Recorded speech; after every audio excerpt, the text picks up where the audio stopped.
Aloha, everybody. I'm back. And the smile is only on my face because I love everybody. And I'm hoping everybody's doing well. However, my heart is heavy. I'm going to share something with you. Today, I thought I would challenge myself. Okay? We all have different levels of fear that we deal with. Every day, we have it inside of us. Everybody knows this. And so I thought I would, address mine. And, my fear is I want to live my life the way I want to live it. And I don't want it to be an offense to anybody. And I don't want to wear my mask. I never, first of all, when the coronavirus came out, I didn't believe anything that I was hearing on the news. And I didn't,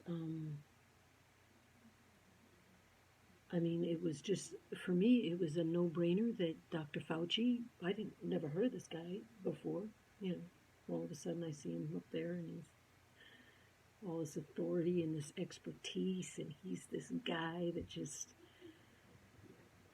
knows his stuff.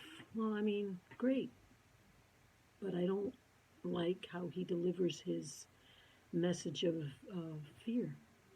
I wasn't in agreement of that. And no disrespect to his education and all the years that he dedicated to his expertise. No disrespect, but I didn't really appreciate the words he chose to stick in sentences that would instill this big fear into the great masses that were trusting in the news and trusting to get this information. And I just didn't like any of that, okay? And the virus didn't scare me, and it still doesn't. It never did, ever, ever. Because I didn't believe that it was actually killing the people like they said it was. And it turns out that's accurate. It's accurate. COVID is a very old virus. It's like Epstein-Barr virus. Everybody, if you know anything about bacteria and viruses, they're very old. And it's a little unfortunate that some of these viruses are actually came about because we were lied to and told we needed to have vaccinations and get inoculated to go into other countries or whatever the case may be, and we trusted what was being said to us. Anyway, I sidetracked a little bit. I guess what my message is I never believed in anything that the news was saying in reference to the coronavirus versus death. And because everybody has this virus and it lies dormant, and if it's not, it's virus. We have layers of different viruses with different names, and they're all lying dormant, and some of them are just dying and they're non-existing. And so I wanted to challenge myself and not wear the mask. And I've been doing it, actually. I don't wear the mask ever, unless I go to the store, because I had the experience at Costco, the one I wrote about on my Facebook page on May 1st. And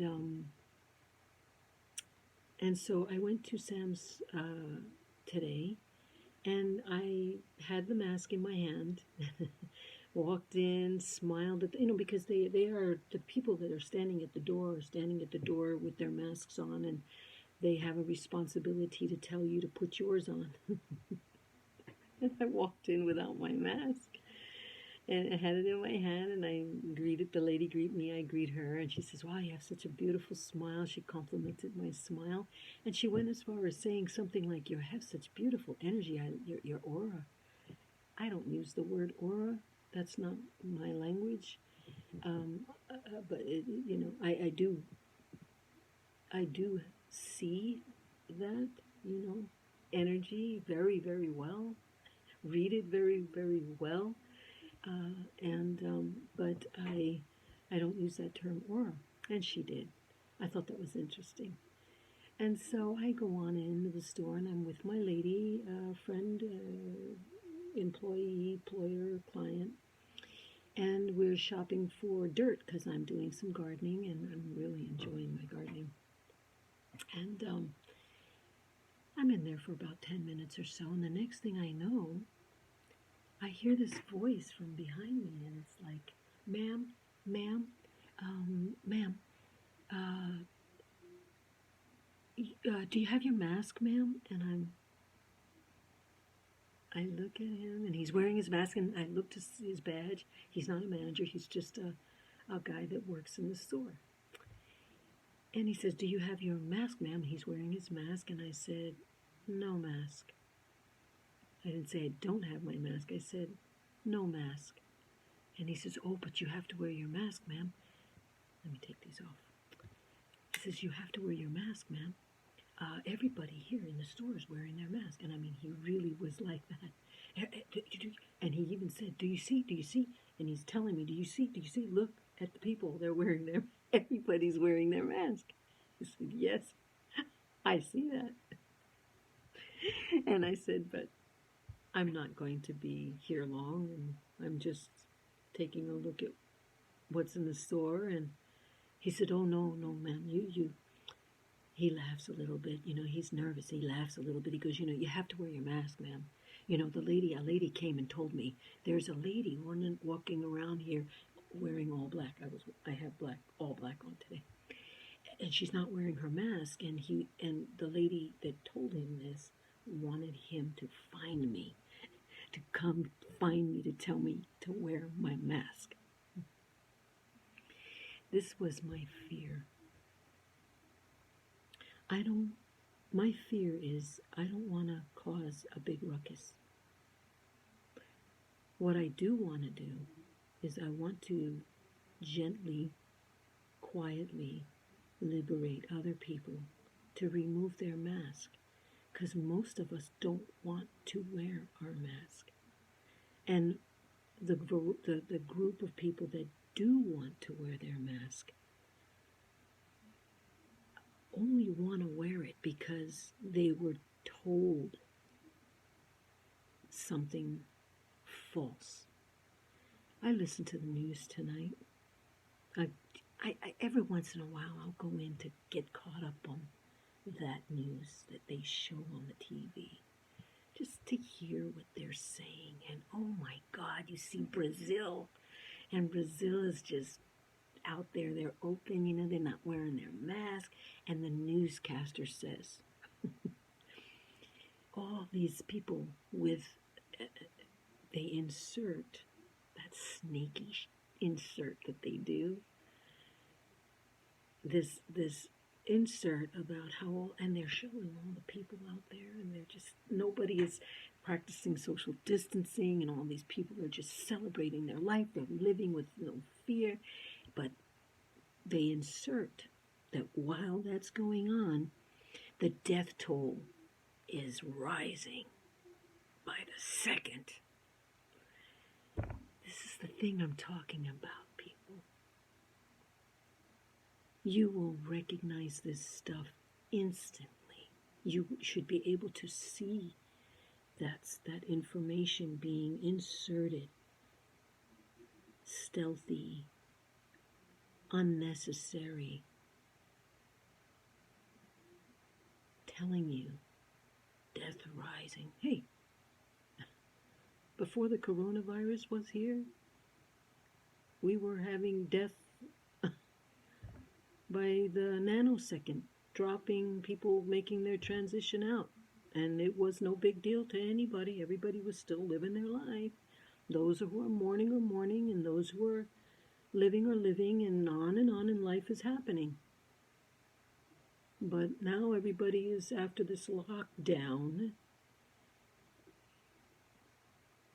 So anyway, I just looked at another video on YouTube here, and by Tucker, and the name is Tucker. Media critics scold Americans for enjoying Memorial Day. Imagine that.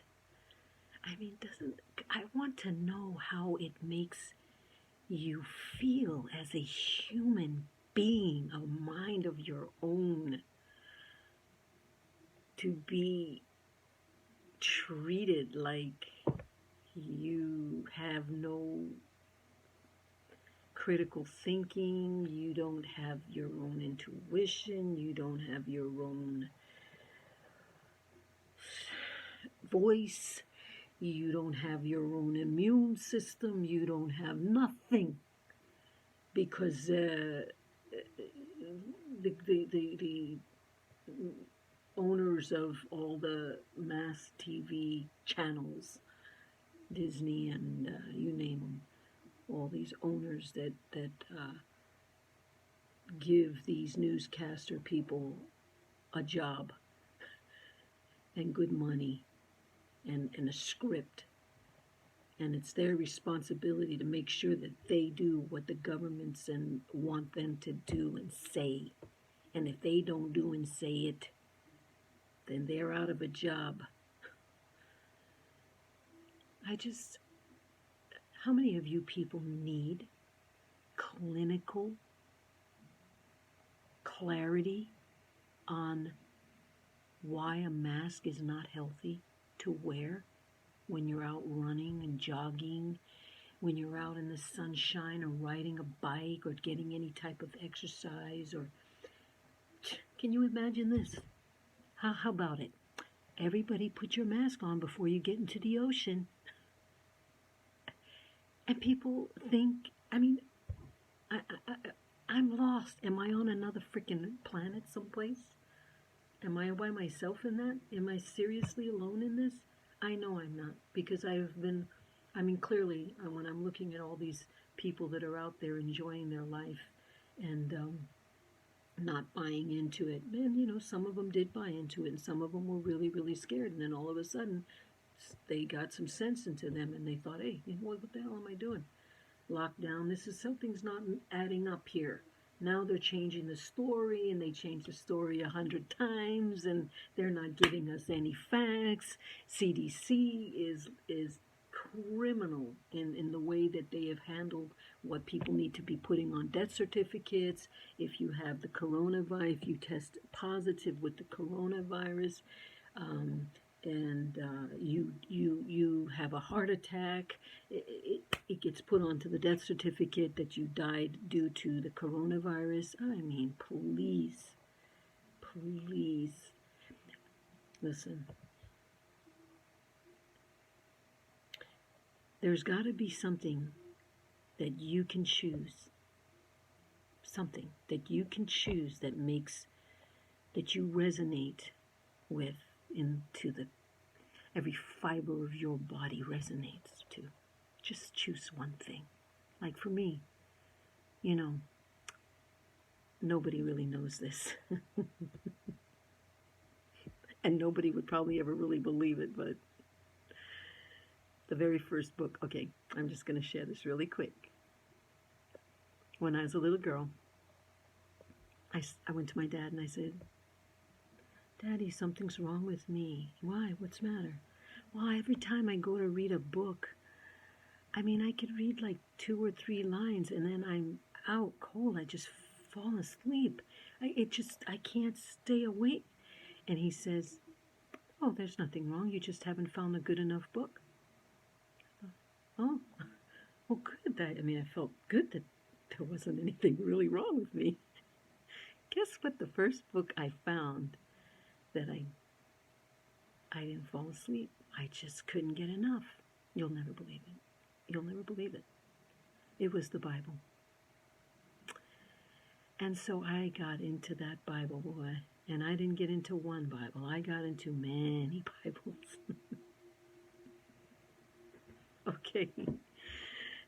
And so here's where I'm going with this. Pick something that resonates with you. And what I picked as a child was the 3 most powerful words that in the entire book from cover to cover, because I read it from cover to cover, and I didn't read just one, because there's a variety of Bibles written, a variety. Oh, that's interesting in itself. And I chose, because it was it for me. 3 most powerful words ever written. Love never fails. And I chose it. It was like, okay, that's easy. Pick something, is what I'm saying, that you resonate so deeply with. And everything else in life gets measured up to that. And then if it doesn't measure up, it's easy. Out. It's that easy. It doesn't measure up. It doesn't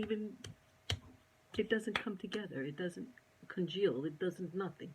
It's no good. It's that easy. So when you're watching the news and you hear these verbs, you should be able to go in here, somewhere in here, somewhere in your veins, and say, I'm not trying to be a part of this. I'm not trying to be a part of this. I'm not going to be a part of this. You're in it, but you don't have to be of it. And you don't need to be told by Fauci or any other entity that if you don't wear your mask, you're a bad person. That means you don't think very much for anybody else. That's not nice, okay? It's not even true. I'm in the care business. I'm the person that's standing at the bedside of people who are making their transitions. I dedicate my life to them. And everything I do with all my heart. So, it's a no-brainer.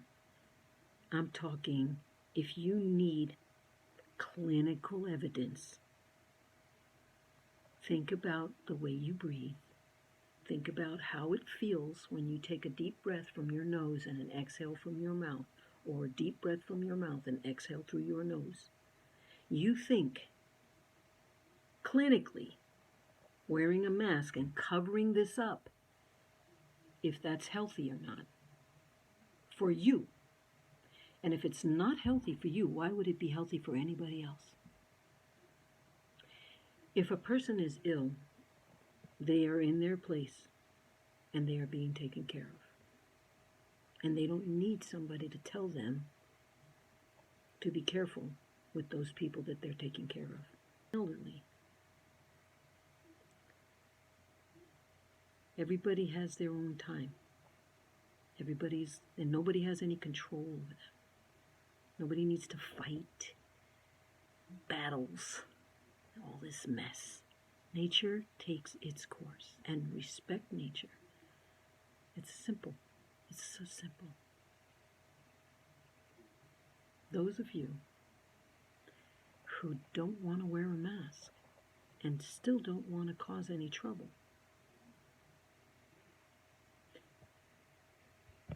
they're afraid of that. That's me. I don't want to cause a scene. I'm not going to wear my mask. I'm going to continue on, and I hope that it quietly liberates other people. And that if I get approached and I get asked to put my mask on, I will say to them, I don't want to wear my mask. I don't need to wear my mask, and nor do you. And I will say it very calmly. If I get a whatever it is, ma'am, sorry, you're going to have to leave the store. I'll deal with it, But I definitely don't want to participate in something that is not beneficial to the people. And it's not beneficial. And all of that is actually turning out to be very true. Very true. So I trust in the intuitive body. God is intuitional. That's what I have it. That's God itself. God. And my immune system is God. Every organ in my body is God. Everything is God. Those human beings are God. So, with all that said, I wish everybody the best. Thank you for listening, and please speak up, not down. Just speak up. Share. I have lots of ear, and I want to hear what you have to say. Aloha.